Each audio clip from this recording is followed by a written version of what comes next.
इस वीडियो में हम लोग भाग 14 को पढ़ेंगे, जिसमें संघ एवं राज्य के अधीन सेवाओं का वर्णन है।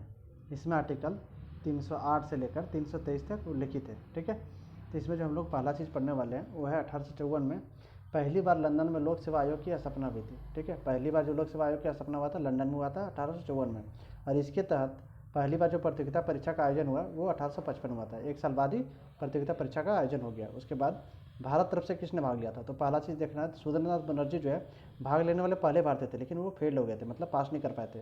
उसके बाद जो है सत्येंद्रनाथ टैगोर जो है ये पहले ऐसे भारतीय हैं जो ICS की जो परीक्षा थी उसमें चयनित हुए थे। ठीक है, अब नेक्स्ट देखते हैं, भारतीयों को जो 1861 में ICS की परीक्षा में भाग लेने की इजाज़त दी गई थी। किसने दिया था, तो सबसे पहले नाम आपको याद रखना, एल्गिन प्रथम ने 1861 में जो है भारतीयों को भाग लेने की अनुमति दे दी थी। नेक्स्ट आते हैं 1919 का जो एक्ट था उसके तहत पहली बार लोक सेवा आयोग का जो गठन का प्रावधान किया गया भारत में। ठीक है, अब देखिए कुछ आयोग है जो डायरेक्ट क्वेश्चन एग्जाम में बनता है कि किस आयोग का संबंध किससे है, तो एचिसन आयोग और एंगल्स्टन आयोग और ली आयोग। ठीक है, ये तीनों का जो संबंध है वो आपका लोक सेवा सुधारों से है। ठीक, इसमें सबसे इंपॉर्टेंट है ली आयोग, तो इसको हम लोग पढ़ते हैं ली आयोग को हम लोग रॉयल आयोग भी बोलते हैं। तो इसका जो गठन हुआ था वो हुआ है 1923 में, और इसने अपनी रिपोर्ट दी 1924 में। ठीक है, अब इसी आयोग के सिफारिश पर क्या हुआ था वो हम लोग देखते हैं। इस आयोग की जो सिफारिश था उसके आधार पर 1 अक्टूबर 1926 को केंद्रीय लोक सेवा आयोग का गठन किया गया। ठीक है, केंद्रीय लोक सेवा आयोग का गठन किया गया। तो उस टाइम जो अध्यक्ष बने थे, यानी कि सर्वप्रथम जो अध्यक्ष थे वो थे सर रोस बारकर। नेक्स्ट है, ये जो बना था केंद्रीय लोक सेवा आयोग, उस टाइम में केंद्र व राज्य दोनों स्तर पर भर्ती का काम करता था। ठीक है, नेक्स्ट हम लोग आते हैं 1835 अधिनियम में क्या हुआ था। इसमें दो प्रावधान किया गया। पहला, केंद्र स्तर पर अलग ले आया और राज्य स्तर पर अलग ले आया। जो केंद्र स्तर पर लाया गया उसका नाम संघीय लोक सेवा आयोग, जो राज्य स्तर पर लाया गया उसे राज्य लोक सेवा आयोग। ठीक है, अब उसके बाद क्या हुआ, 1 अप्रैल 1937 से को संघ लोक सेवा आयोग अस्तित्व में आया। ठीक है, ये आपको याद रखना, 1 अप्रैल 1937 से आया। ये जो संघ लोक सेवा आयोग है ये चीज़ आपका ये आया 1937 से अस्तित्व में। ठीक है, लेकिन प्रावधान किया गया था 1935 का अधिनियम है, भारत शासन अधिनियम में। ठीक, नेक्स्ट आते हैं आर्टिकल 378 क्या बोलता है। उसके अकॉर्डिंग भारत डोमिनियन के लोक सेवा आयोग के सभी सदस्य, जो भारतीय डोमिनियन के लोक सेवा के जितने भी सदस्य थे सभी जो है संघ लोक सेवा के आयोग के सदस्य हो जाएंगे, तथा राज्य लोक सेवा आयोग के सभी सदस्य नए लोक सेवा आयोग के सदस्य बन जाएंगे। ठीक है, मतलब परिवर्तन आ जाएगा, जितना पुराना वाला था सब नया में आ जाएगा। उसका उल्लेख है 378 में। ठीक, नेक्स्ट आते हैं, भारत संविधान में 3 भारतीय सेवाओं का उल्लेख है। अब कौन कौन से याद रखना, बहुत कोई को कन्फ्यूजन होता है कि IFS जो है इसका भी उल्लेख है, लेकिन नहीं, IFS का उल्लेख भारतीय संविधान में नहीं है डायरेक्ट। ठीक है, वहाँ पे IFS की जगह IJS है। इसको पहले समझ लेते शुरू से। जो आर्टिकल 312 है उसमें 3 ही अखिल भारतीय सेवा का उल्लेख है। कौन कौन सा है, तो IAS है, भारतीय प्रशासनिक सेवा, भारतीय पुलिस सेवा IPS, और भारतीय न्यायिक सेवा यानी कि इंडियन जुडिशरी सर्विस। ठीक, अब जो उसके अंतर्गत और भी आता है अखिल भारतीय सेवाएं। अब 3 मुख्य जो सेवाएं हम लोग का जो भारत में है उसको देख लेते हैं। IAS है, IPS है और IFS है। IFS को भारतीय वन सेवा, जो भारतीय वन सेवा शुरुआत में 2 ही थी, लेकिन भारतीय वन सेवा जो है कब आया, तो इसका जो गठन हुआ वो हुआ 1966 में। ठीक है, भारतीय वन सेवा का गठन 1966 में हुआ।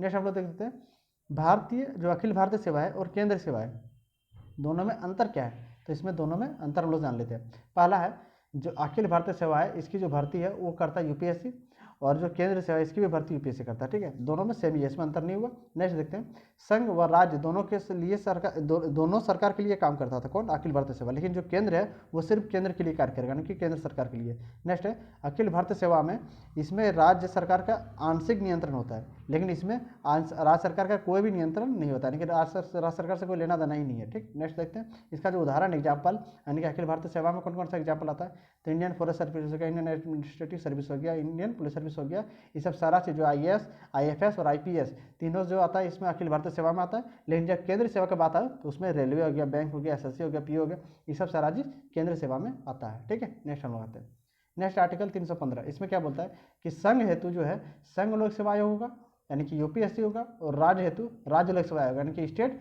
पब्लिक सर्विस कमीशन होगा, SPCS। ठीक है, नेक्स्ट हम लोग आते हैं, जो संयुक्त लोक सेवा आयोग यानी कि JPSC का भी उल्लेख है। मतलब ऐसा यदि 2 या 2 से अधिक राज्य के विधानमंडल इस संदर्भ में यदि प्रस्ताव पारित कर देगा तो संसद द्वारा, किसके द्वारा, संसद द्वारा जो है JPSC का भी गठन हो सकता है। ठीक है, मतलब 2 राज्य का मिला के एक कोई आयोग बन सकता है, उसको हम लोग संयुक्त लोक सेवा आयोग बोलेंगे। नेक्स्ट हम लोग देखते हैं लोक सेवा आयोगों को जो संख्या है उसका निर्धारित कोई संख्या नहीं है, उल्लेखित नहीं दिया एग्जाम में, यानी कि एग्जाम बोलता हूँ संविधान में इसका उल्लेखित नहीं है, ठीक है। तो इसका निर्धारण कौन करेगा? तो जो संघ है, संघ का निर्धारण राष्ट्रपति करेगा, राज्य का निर्धारण राज्यपाल करेगा, और जब संयुक्त की बात आ जाए तो उस टाइम राष्ट्रपति ही करेगा, ठीक है।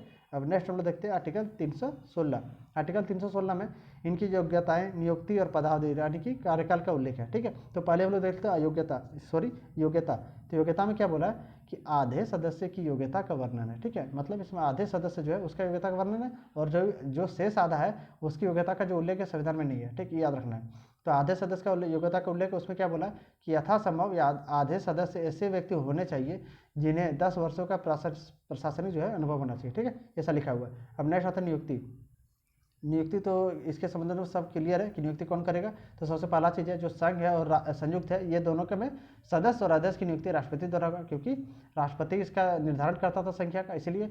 और राज्य लोकसेवा आयोग में जो इसका सदस्य का जो निर्धारण करता था वो राज्यपाल करता था, इसलिए इसकी नियुक्ति भी राज्यपाल द्वारा, ठीक है, ऐसे करके याद रख सकते हो आप लोग। नेक्स्ट आते हैं प्रैक्टिकली जो है ये सभी नियुक्तियाँ मंत्रिपरिषद की सलाह पर ही की जाती है, ठीक है, और कोलिजियम की व्यवस्था नहीं है, भी याद रखना आप लोग को, कोलिजियम की व्यवस्था इसमें नहीं है, ठीक। नेक्स्ट आते हैं, नेक्स्ट है कार्यकाल या फिर पदावधि जो होता है, जो संघ है यूपीएससी और जो जेपीएससी है, दोनों में 6-6 वर्ष है, दोनों क्या तीनों में 6-6 वर्ष है, राज्य में भी 6-6 वर्ष है, देखिए तीनों में 6-6 वर्ष है।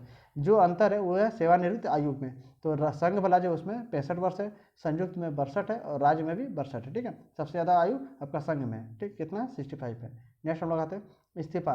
तो ये लोग इस्तीफा किनको देंगे? तो जो संघ और संयुक्त है वो राष्ट्रपति देंगे, क्योंकि राष्ट्रपति इनको नियुक्ति करते हैं, राष्ट्रपति इनकी संख्या का निर्धारण करते हैं, इसलिए राष्ट्रपति को देगा। और राज्य वाला जो राज्य जो है एसपी एससी वो देगा आपका राज्यपाल को। और एक चीज़, पुनर्नियुक्ति नहीं हो सकता, मतलब फिर से उसको उस पद के लिए नहीं चुना जा सकता है, ठीक। नेक्स्ट आता है आर्टिकल 319। आर्टिकल 319 में क्या लिखा हुआ है? सेवानिवृत्ति के पश्चात आर्टिकल 319 में यह स्पष्ट उल्लेखित है कि किसी भी आयोग के अध्यक्ष व सदस्य भारत सरकार अथवा किसी राज्य सरकार के अधीन कोई भी पद प्राप्त नहीं कर सकता है, बट निम्न स्थान पर नियुक्ति हो सकता है। अब निम्न स्थान पर कौन कौन नियुक्त होगा, तो उसको बारे में हम लोग जान लेते हैं। सबसे पहला चीज आता है इसमें, राज्य लोक सेवा का यदि सदस्य है तो वो किसमें नियुक्त हो सकता है? तो उसी आयोग में अध्यक्ष बन सकता है, सदस्य तो अध्यक्ष बन सकता है, यानी कि प्रमोशन हो सकता है। यूपीएससी में सदस्य या फिर अध्यक्ष बन सकता है, प्रमोशन हो सकता है। अन्य एसपीएससी का अध्यक्ष बन सकता है, ठीक है, अध्यक्ष बन सकता है, प्रमोशन हो सकता है, यानी कि डिमोशन नहीं होगा, आपको प्रमोशन में ही आपको नियुक्त किया जा सकता है, ठीक। नेक्स्ट है राज्य लोक सेवा आयोग का यदि अध्यक्ष है तो वो किस में जा सकता है? या तो यूपीएससी का सदस्य बन सकता है, या तो अध्यक्ष बन सकता है, यानी प्रमोशन होगा, या फिर अन्य एसपीएससी में अध्यक्ष बन सकता है, ऐसा नहीं कि डिमोशन हो जाएगा, सदस्य नहीं बन सकता, अध्यक्ष ही बनेगा, ठीक। इसमें भी प्रमोशन, इसमें प्रमोशन। नेक्स्ट आता है इसमें यूपीएससी का जो सदस्य है वो किस में जाएगा? तो यूपीएससी का जो सदस्य है वो अध्यक्ष बन सकता है यूपीएससी का, और एसपीएससी का भी अध्यक्ष बन सकता है, ठीक है। अब नेक्स्ट देखते हैं। नेक्स्ट आता है आर्टिकल 317। आर्टिकल 317 में क्या उल्लेखित है? तो इसमें यूपीएससी व एसपीएससी के अध्यक्ष की जो निलंबन प्रक्रिया है या फिर उसका जो सदस्य है उसको हटाएगा कैसे, उसका उल्लेख है 317 में। तो इसमें जो यूपीएससी जो तीनों जो हमारे पास था, जेपीएससी, एसपीएससी और यूपीएससी, सभी को कौन हटाएगा? तो राष्ट्रपति हटाएगा, ठीक है। और किस आरोप में हटाएगा? तो कदाचार के आरोप में हटाएगा, ठीक है। जांच के दौरान जो भी जांच होगा उसके दौरान जो अध्यक्ष और उपाध्यक्ष का निलंबन है राष्ट्रपति करेगा, और जो एसपीएससी वाला है उसका निलंबन राज्यपाल करेगा, ठीक। अब कदाचार क्या है, कदाचार होता क्या है? तो इसका भी 317 में इसका ये शब्द परिभाषित है। तो होता क्या कदाचार, उसको लोग समझ लेते हैं। आयोग का सदस्य या फिर अध्यक्ष यदि किसी निगमित, ठीक है, निगमित कंपनी में सदस्य अथवा भागीदार बन जाए तो इसे कदाचार माना जाएगा, ठीक है, यानी कि शेयर होल्डर बन जाए, भागीदार मतलब शेयर होल्डर बन जाए। नेक्स्ट है कदाचार का आरोप होने पर ही न्यायालय से जांच होगी, यदि नहीं है तो कौन कौन सा लग सकता आरोप? तो या तो दिवालिया हो गया होगा, या तो कोई अन्य पद ले लिया होगा, या फिर मानसिक व शारीरिक रूप से असक्षम हो गया, तब इसमें कोई जांच नहीं होगा, डायरेक्ट राष्ट्रपति उसको हटा देगा बिना जांच का, ठीक है। नेक्स्ट हम लोग आते हैं आर्टिकल 320। आर्टिकल 320 में जो आयोग के कार्यों का उल्लेख है। तो कौन कौन सा कार्य करते हैं? तो पहला चीज़ है भर्ती करना, मुख्य कार्य जो है भर्ती करना है। ये क्या करते हैं? विज्ञप्ति जारी करता है, आवेदन पत्र आमंत्रित करता है, छंटनी करता है, परीक्षा का आयोजन कराता है, परीक्षा का जो परिणाम है वो भी घोषित करता है, ठीक है। लेकिन ट्रेनिंग नहीं कराता, याद रखना आप लोग को, ट्रेनिंग नहीं कराता ये आयोग, ट्रेनिंग का कार्य आयोग का नहीं है। नेक्स्ट आते हैं निम्न मामलों में सलाह भी देता है। तो किस मामले? तो भर्ती कराने के तरीकों में, एक सेवा से दूसरी सेवा में हस्तांतरण में, अनुशासनात्मक कार्यवाही की प्रक्रिया में, लोक सेवक पर की गई विधिक कार्रवाई के व्यय में। नेक्स्ट है सेवा करते हुए क्षतिपूर्ति में, सेवा करते हुए यदि कोई क्षतिपूर्ति उस मामलों में भी राय देगा ये, ठीक है। नेक्स्ट है आर्टिकल 323। आर्टिकल 323 क्या बोलता है? यूपीएससी और जेपीएससी जो है अपना वार्षिक प्रतिवेदन राष्ट्रपति को देगा, यानी कि संयुक्त वाला और केंद्र वाला दोनों देगा राष्ट्रपति को, और ये राज्य वाला अपना राज्यपाल को देगा। राष्ट्रपति इसे संसद में रखाएगा और राज्यपाल जो है अपना राज्य विधानमंडल में रखाएगा, ठीक है। ये जो रिपोर्ट दी है। नेक्स्ट आते हैं आयोग की सलाह मानना, आयोग की जो सलाह है वो मानना बाध्यकारी नहीं है। सरकार को सलाह ना मानने के कारण बताने होंगे, लेकिन मानना बाध्यकारी नहीं है, लेकिन जब नहीं मानिएगा तो आपको रीजन बताना पड़ेगा, वैलिड रीजन। ठीक है, नेक्स्ट है आर्टिकल 320 में ही राष्ट्रपति यूपीएससी तथा राज्यपाल जो एसपीएससी के कार्यों में कमी भी कर सकते हैं, बट इस संदर्भ में बनाए गए नियमों पर मिनिमम 14 दिन पर चर्चा करवानी होती है। हो सकता है इसका कार्य को कम कर दे, लेकिन इसके पहले आपको 14 दिन पहले उसको चर्चा करवाना पड़ेगा। नियम को कहाँ पे कराएगा, तो राज्यसभा वाला राज्य विधानमंडल में कराएगा, और जो केंद्र वाला वो अपना संसद में कराएगा। नेक्स्ट आता है जो आयोग के कार्यों का जो वृद्धि है उसका उल्लेख है 320 पे। यहाँ तक कमी था, 320 में क्या है हम लोग का कमी है, 320 में हम लोग कमी देखें। अब 321 में हम लोग पढ़ेंगे वृद्धि। इसमें क्या है, आयोग के कार्यों का वृद्धि है, तो कौन करेगा, संसद करेगा और विधानमंडल। यहाँ जैसे था संसद और विधानमंडल था 14 दिन पहले चर्चा करके, उसी तरह से यहाँ भी संसद और विधानमंडल है। ठीक है, नेक्स्ट हम लोग देखते हैं आर्टिकल 322। आर्टिकल 322 में क्या है, तो लोक सेवा आयोग का व्यय का उल्लेख है आर्टिकल 322 में। तो जो यूपीएससी का जो संपूर्ण व्यय है वह संचित निधि भारत का संचित निधि से, और एसपीएससी का जो संपूर्ण व्यय होगा वो भी संचित निधि से, लेकिन राज्य का संचित निधि से है। ठीक है, यहाँ भाग 14 हम लोग का खत्म होता है। एक छोटा सा टॉपिक है भाग 14 का, वो उसको थोड़ा सा खत्म कर देता हूँ उसको भी। ठीक है, उसके बाद हम लोग नेक्स्ट क्लास में नेक्स्ट चैप्टर पढ़ेंगे। तब तक के लिए देखते हैं यहाँ पे अनुच्छेद जो 323 है उसमें ए और बी है, ये दोनों इंपॉर्टेंट है। भाग 14 में अनुच्छेद मात्र ए और अनुच्छेद बी ही है। ठीक है, इसमें न्यायाधिकरण का उल्लेख है, इसको ट्रिब्यूनल बोलते हैं इंग्लिश में। न्यायाधिकरण होता क्या है, ठीक है, इसको पहले जान लेते हैं। तो विवादों के त्वरित निपटारे हेतु ट्रिब्यूनल का गठन किया था, मतलब कोई विवाद चल रहा है उसको तुरंत उसका सोल्यूशन करना है, तो उसके लिए जो है ट्रिब्यूनल का गठन किया था। ठीक है, जैसे पर्यावरण संबंधी विवाद सुलझाने हेतु अभी जो चल रहा है वह है राष्ट्रीय हरित प्राधिकरण की एनजीटी।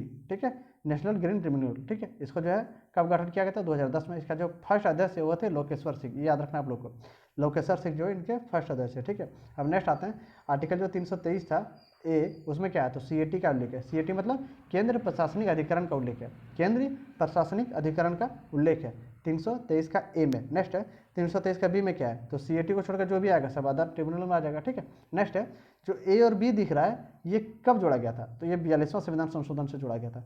तो 42वां संविधान संशोधन हुआ कब, 76 में, लागू हुआ 77 में। ठीक है, नेक्स्ट देख लेते हैं, इसमें कुछ अंतर देख लेते हैं सीएटी और आपका अदर ट्रिब्यूनल में। ठीक है, तो इसमें क्या क्या आता है, तो 323 ए में हम लोग जानते हैं ये सिर्फ पब्लिक सर्विस मैटर ओनली के लिए। ठीक है, लेकिन बी में जो आएगा अदर में ये आपका सब मैटर आएगा, जैसे फॉरेन हो गया, लैंड रिफंड हो गया, एक्सचेंज हो गया, इंपोर्ट एक्सपोर्ट हो गया, सब सारा में। ठीक है, और 323 बी है, इसमें बोथ जो है संसद और विधानमंडल ये दोनों आपका क्या कर सकता है, दोनों इसको स्टेब्लिश कर सकता है। लेकिन यहाँ जो है जो 323 में यानी कि सीएटी का जो स्थापना करेगा कौन करेगा, सिर्फ संसद ही कर सकता है। ठीक है, अब जो जेएटी है ज्वाइंट एडमिनिस्ट्रेटिव ट्रिब्यूनल इसी में आता है, 323 ए में ही आता है। कभी एग्जाम में पूछ देगा आपका जेएटी, कभी पूछ देगा सीएटी, तो इसमें घबराना नहीं है, दोनों का आंसर 323 का ए ही होगा। ठीक है, अब मिलते हैं नेक्स्ट वीडियो में, तब तक के लिए thank you, take care, bye bye.